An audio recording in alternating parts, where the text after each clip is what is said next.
7 मई 2025 रात 1:44। भारतीय सेना ने वो किया जिसका इंतजार पूरा देश कर रहा था। ऑपरेशन सिंदूर लॉन्च हो चुका था। एक ऐसा मिशन जो सिर्फ जवाब नहीं था बल्कि इंसाफ था। ये हमला पाकिस्तान और पाकिस्तान अधिकृत जम्मू कश्मीर में स्थित 9 आतंकी ठिकानों पर किया गया।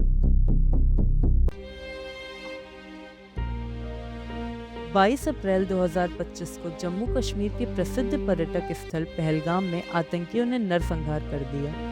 26 निर्दोष नागरिकों को सिर्फ उनके धर्म के आधार पर चुना गया और उनके परिवारों के सामने गोलियों से भून दिया गया। एक नेपाली नागरिक भी इस हमले का शिकार हुआ। हर घर, हर दिल और हर आंसू एक ही सवाल पूछ रहा था, क्या अब खामोश रहना सही है?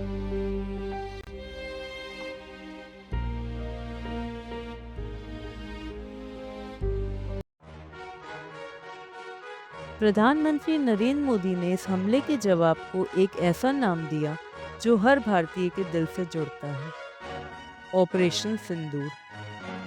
सिंदूर एक हिंदू स्त्री के लिए उसका सबसे बड़ा प्रतीक होता है, उसका परिवार, उसका सुहाग, उसका प्यार।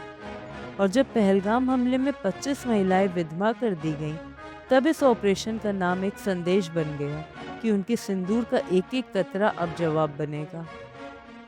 सेना द्वारा जारी किए गए प्रतीक में सिंदूर शब्द के एक ओ को सिंदूर की कटोरी के रूप में दिखाया गया है, जिसमें से कुछ सिंदूर छलक गया है, जैसे बलिदान का खून।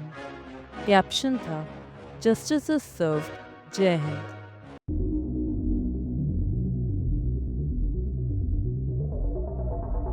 आइए अब जानते हैं उन 9 आतंकी ठिकानों के बारे में जिन्हें भारत ने निशाना बनाया।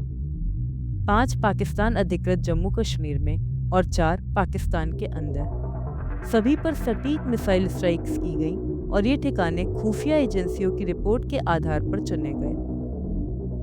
तो आइए जानते हैं पहले पाकिस्तान अधिकृत जम्मू कश्मीर में 5 ठिकाने। पहला, सवाई नला कैंप, मुजफ्फराबाद, लश्कर-ए-तैयबा। यह लश्कर-ए-तैयबा का एक प्रमुख प्रशिक्षण केंद्र था। यहाँ आतंकियों को बंदूक चलाने, विस्फोटक बनाने और घात लगाकर हमला करने की ट्रेनिंग दी जाती थी। सोनमर्ग 20 अक्टूबर 2024, गुलमर्ग 24 अक्टूबर 2024 और पहलगाम 22 अप्रैल 2025 हमले के आतंकी यहीं से प्रशिक्षित थे। दूसरा, सैयदना बिलाल कैंप, मुजफ्फराबाद, जैश-ए-मोहम्मद। यह जंगली इलाकों में गुप्त रूप से कार्यरत ट्रेनिंग और लॉजिस्टिक बेस था। यहाँ हथियारों की सप्लाई, विस्फोटक और जंगली इलाकों में जीवित रहने की विशेष ट्रेनिंग दी जाती थी। यह फिदायीन हमलों के लिए आतंकियों को तैयार करता था। तीसरा, गुलपुर कैंप, कोटली, लश्कर-ए-तैयबा। राजौरी और पूंछ इलाकों में हमलों के लिए सक्रिय बेस। 20 अप्रैल 2023 और 9 जून 2024 को हुए आतंकी हमलों को अंजाम देने वाले यहीं से प्रशिक्षित हुए थे। चौथा, बरनाला कैंप, बिम्भिर, जैश-ए-मोहम्मद। यह एक विशेष ट्रेनिंग बेस था जहां हथियार चलाना, राडार से बचाव और आईईडी निर्माण सिखाया जाता था। यह स्थान जंगलों में गुप्त ठिकानों के लिए खास तौर पर जाना जाता था। पांचवा, अब्बास कैंप, कोटली, लश्कर-ए-तैयबा। एक छोटा लेकिन खतरनाक कैंप जहां हर बार 15 फिदायीन आतंकियों को ट्रेनिंग दी जाती थी। यहाँ उन्हें वन वे मिशन के लिए तैयार किया जाता था, यानी जिंदा वापस लौटना मंजूर नहीं होता।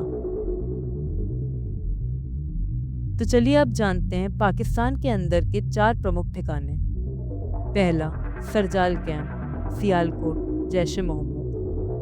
मार्च 2025 में जम्मू कश्मीर पुलिस के 4 जवानों की हत्या करने वाले आतंकियों को यहीं प्रशिक्षित किया गया था। यहाँ स्नाइपिंग, शहरी हमलों की रणनीति और खुफिया गतिविधियों की ट्रेनिंग दी जाती थी।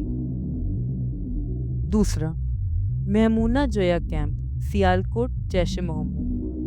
यह वह जगह थी जहां पठानकोट एयरबेस हमले की पूरी योजना बनाई गई थी। यह कैंप आधुनिक हथियारों और ड्रोन ऑपरेशंस की ट्रेनिंग के लिए कुख्यात था। तीसरा, मरकाज तैयबा, मुर्दिके, लश्कर-ए-तैयबा। यही वह स्थान है जहां से 2008 के मुंबई आतंकी हमलों की योजना शुरू हुई थी। अजमल कसाब और डेविड हेडली जैसे आतंकियों को यहीं तैयार किया गया था। चौथा, मरकाज सुबहान अल्लाह, बहावलपुर, जैश ए मोहम्मद हेडक्वार्टर। यह जैश ए मोहम्मद का मुख्यालय है, जहां आतंकियों की भर्ती, ब्रेन वॉशिंग, धार्मिक उन्माद और सैन्य ट्रेनिंग दी जाती थी। यह भारत विरोधी सभी अभियानों का वैचारिक और रणनीतिक केंद्र था।